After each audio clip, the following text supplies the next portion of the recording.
আর কিছুদিন পরেই বিদ্যার দেবী সরস্বতী বাগদেবীর আরাধনায় ব্রতী হব আমরা। বিভিন্ন স্কুল কলেজ শিক্ষা প্রতিষ্ঠানগুলি এবং বাড়িঘরেও পূজিত হবেন বাগদেবী সরস্বতী। আর তারই আগে রাজধানী আগরতলার বিভিন্ন জায়গায় এই সরস্বতী পুজোকে কেন্দ্র করে বিভিন্ন ধরনের আয়োজন রয়েছে। তারই মধ্যে প্রত্যেক বছরের একটা বিশেষ আকর্ষণ নিয়ে উপস্থিত থাকে আগরতলা পুর নিগমের 40 নম্বর ওয়ার্ড। এই আগরতলা পুর নিগমের 40 নম্বর ওয়ার্ড অর্থাৎ বর্দোয়ালি মণ্ডলের অন্তর্গত বর্দোয়ালি স্কুল প্রাঙ্গণে বিগত বেশ কয়েক বছর ধরেই আমরা দেখতে পাচ্ছি যে বাগদেবীর আরাধনা হয় অন্যরকমভাবে। প্রত্যেক বছরের একটা আলাদা এবং বিশেষ আকর্ষণ থাকে।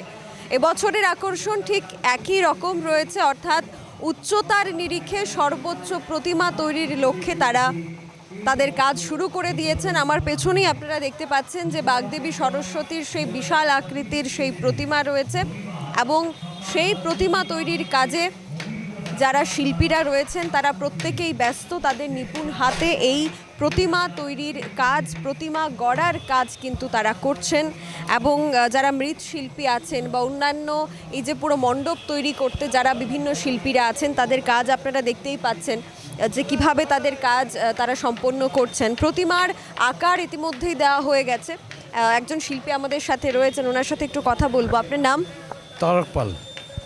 আপনি গোটা রাজ্যের মধ্যে একজন প্রসিদ্ধ মৃৎশিল্পী, আমরা সবাই জানি। এবং এই যে এবারের পুজোয় এই যে আকর্ষণটা আমরা দেখতে পাচ্ছি, প্রথমেই জানবো এই প্রতিমা তৈরি করতে ঠিক কতদিন সময় লেগেছে? এটা 1 মাস লাগছে, 1 মাস মতো লাগলো আর কি। আজকে পর্যন্ত, কাল পর্যন্ত লাগবে আর কি। এখন আর কি কি কাজ বাকি রয়েছে আপনি করছেন? হ্যাঁ, কাজ বাকি রয়েছে। এগুলো আবার নতুন করে হলো, ঢাকি তৈরি হচ্ছে। এগুলো নতুন হওয়াতে একটু দেরি হলো আর কি, নাহলে তো আজকে কমপ্লিট হয়ে যেত। এবং এবারের এই প্রতিমা তৈরি করতে ঠিক কি ভাবনা আপনাদের মধ্যে ছিল? আপনার মধ্যে মহা সরস্বতী যেটা 4 হাত আছে, এটা অনেক সময়তে দেখা যায় 51 পীঠের মধ্যে এক রূপ হয় আর কি, যেটা নীল সরস্বতী বলা হয়। সেই রূপই এখানে করা হয়েছে, বা এর সঙ্গে একটা ছোট মূর্তি বানানো হয়েছে, ওই একই রূপ। হ্যাঁ, ওইটা পূজা হবে আর কি, ওইটা বড় মূর্তি বলে এটাকে পূজা করানো হবে। আর এবার আকর্ষণীয় হচ্ছে এনার সঙ্গে যে ছাত্রছাত্রীরা রয়েছে, ঢাকি রয়েছে, হ্যাঁ, আর এই মহা সরস্বতী। এনাদের কমিটির লোক এবার সিদ্ধান্ত নিয়েছে এটা, এই মূর্তিটা ওই বাইরে আমেরিকানকে গিফট করেছে। এই মূর্তিটা আছে অরিজিনালি মডেল হিসাবে রয়েছে বাইরে আমেরিকান। এটা দিয়েছিল মনে হয় কোন আর এক রাজ্য দেশ আমেরিকানকে গিফট করেছে। অর্থাৎ এই সরস্বতীর প্রতিমাটা নীল রঙের হবে? না, নীল হবে না, মানে সাদাই হবে। মানে মহা সরস্বতী 4 হাত, একটা গীতা থাকবে, একটা উদ্রক্ষী আছে, বীণা আছে, আশীর্বাদ আছে। এইরকম হবে।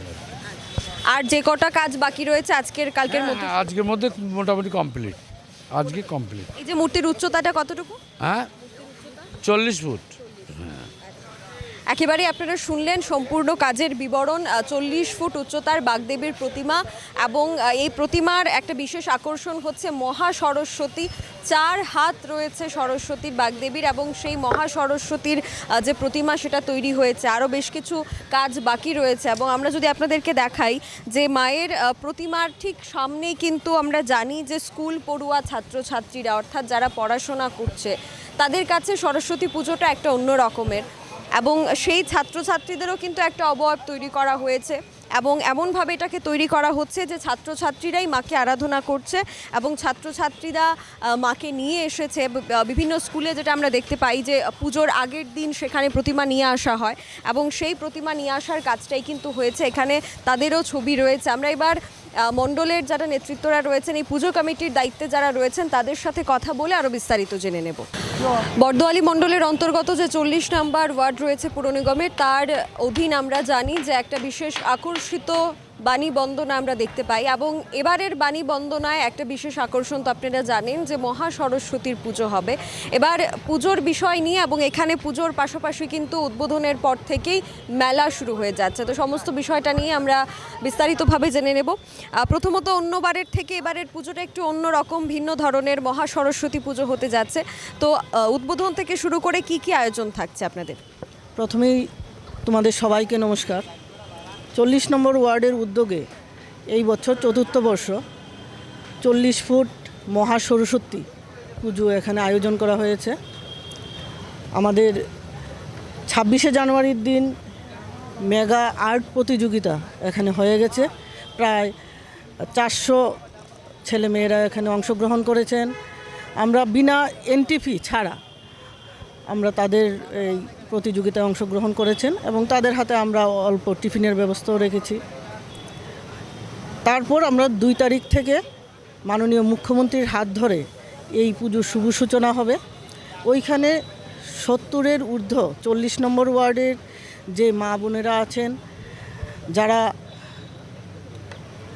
দীর্ঘদিন যাবৎ নিজেদের সংসার প্রতিপালন করেন, কিন্তু 70-এর পর বা 65-র পর থেকে ছেলেমেয়েরা নিজেদের লাইফ নিয়ে একটা ব্যস্ত থাকেন, তারা নিজেরা নিঃসঙ্গ মনে করেন। তাদের এই নিঃসঙ্গতা কাটানোর জন্য এবং আমাদের আবেগের মাধ্যমে যেন ওনারা বুঝতে পারেন যে আমরা সবসময় ওনাদের পাশে আছি, তাদের আমরা ওই দিন সম্বর্ধনার একটা ব্যবস্থা করেছি। তারপর আমাদের রয়েছে 4 তারিখে থাকবে আমাদের বাচ্চাদের জন্য থাকবে পুতুল নাটক থাকবে, মূকাভিনয় এবং যেমন খুশি তেমন সাজো। এবং 5 তারিখ থাকবে 9টি বিনোদিনী যাত্রাপালা। আমরা বয়স্কদের জন্য এই যাত্রাপালার ব্যবস্থা করেছি, যেন বয়স্করাও এসে এখানে আনন্দ উপভোগ করতে পারে। 6 তারিখে থাকবে বাউল সঙ্গীত, বিখ্যাত বাউল শিল্পীরা এখানে অংশগ্রহণ করবেন। ওইখানেও সবাই সর্বস্তরের লোকে এসে আনন্দ উপভোগ করতে পারবেন। এবং 7 তারিখে আরেকটা যাত্রাপালার আমরা ব্যবস্থা করেছি, বাবা তারকনাথ। ওই দিন এই বাবা তারকনাথ যাত্রাপালা 7 তারিখে অনুষ্ঠিত হবে। 8 তারিখে রেখেছি আমরা মহিলাদের জন্য, আমার ওয়ার্ড এলাকা বা ওয়ার্ডের বাইরে মা বোনদের জন্য আমরা এখানে শঙ্খধ্বনি, উলুধ্বনি, মিউজিক্যাল বল না, মহিলাদের জন্য যারা সারাদিন নিজেদের সংসার নিয়ে ব্যস্ত থাকেন, তারা যেন অন্ততপক্ষে এই বছরের একটা দিন নিজেদের লাইফটা এনজয় করতে পারে, তাদের কথা মাথায় রেখে আমরা মহিলাদের এই অনুষ্ঠানগুলি নিয়েছি। এবং 9 তারিখ থাকবে সবগুলি অনুষ্ঠানেরই পুরস্কার বিতরণী, যারা আর্ট প্রতিযোগিতায় অংশগ্রহণ করেছেন। আমাদের 4টা বিভাগ, প্রত্যেকটা বিভাগ থেকে সেরা 10 দেওয়া প্রাইজ দেওয়ার আমরা একটা সিদ্ধান্ত নিয়েছি। তারপর অন্যান্য খেলাধুলাগুলিরও পুরস্কার বিতরণী থাকবে। এবং যুবাদের কথা মাথায় রেখে ওই দিন আমরা একটা অর্কেস্ট্রারও ব্যবস্থা করেছি, অর্কেস্ট্রা ওই দিন পরিবেশিত হবে। গত বছর এই মেলা 10 দিন ব্যাপী ছিল। এখানে আনন্দ মেলার আয়োজন করা হয়েছে, আপনারা দেখতেই পাচ্ছেন। চারিদিকে বাচ্চারা খুব উৎসাহের সঙ্গীত চারিদিকে ঘোরাফেরা করছে। কিন্তু এইবার আমরা মাধ্যমিক এবং উচ্চ মাধ্যমিকের কথা মাথায় রেখে আমরা অনুষ্ঠানটাকে একটু ছোট করে ফেলেছি। 10 দিনের জায়গায় এবার 8 দিন হবে।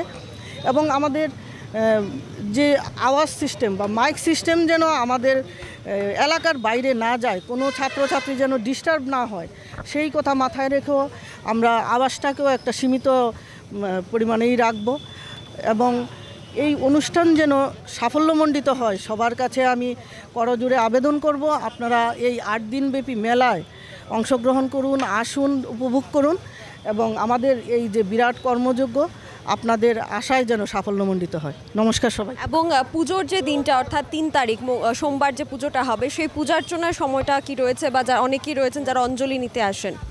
8টার সময় পুরোহিত মহাশয় চলে আসবেন, 9টা সাড়ে 9টার দিকে আমাদের অঞ্জলি হয়ে যাবে।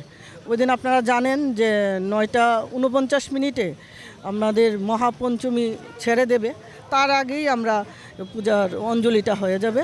আর এখানে মহাসরস্বতী, যেই সরস্বতী 4 হাত থাকে, এই মহাসরস্বতীর পূজার আয়োজন করা হয়েছে। এবং এই মূর্তি করছেন কলকাতার কুমারটুলির শিল্পী তারক পাল মহোদয়, উনি। এবং যারা এখানে যে ডেকোরেশনের কাজে আছেন সবাই নবদ্বীপ থেকে আগত। আপনারা সবাই আসবেন, আপনাদের সাদর আমন্ত্রণ রইল 40 নম্বর ওয়ার্ডের পক্ষ থেকে। নমস্কার সবাইকে। অসংখ্য ধন্যবাদ। আমরা জেনে নিলাম এই 40 নম্বর ওয়ার্ডের উদ্যোগে এই যে মহা সরস্বতী বাণী বন্দনার আয়োজন করা হয়েছে তার কি উদ্যোগ তারা নিয়ে থাকছেন। অর্থাৎ 2 ফেব্রুয়ারি থেকে কিন্তু 9 ফেব্রুয়ারি পর্যন্ত টানা 8 দিন ধরে এই যে সম্পূর্ণ পুজোর পাশাপাশি যে মেলা রয়েছে সেটা কিন্তু থাকছে এবং বিভিন্ন আয়োজন তাদের পক্ষ থেকে করা হয়েছে। এখনকার মতো এই পুরো আপডেট নিয়ে বিদায় নিচ্ছি। ক্যামেরায় অলোকের সাথে আমি সুজাতা, দ্য সোশ্যাল বাংলা।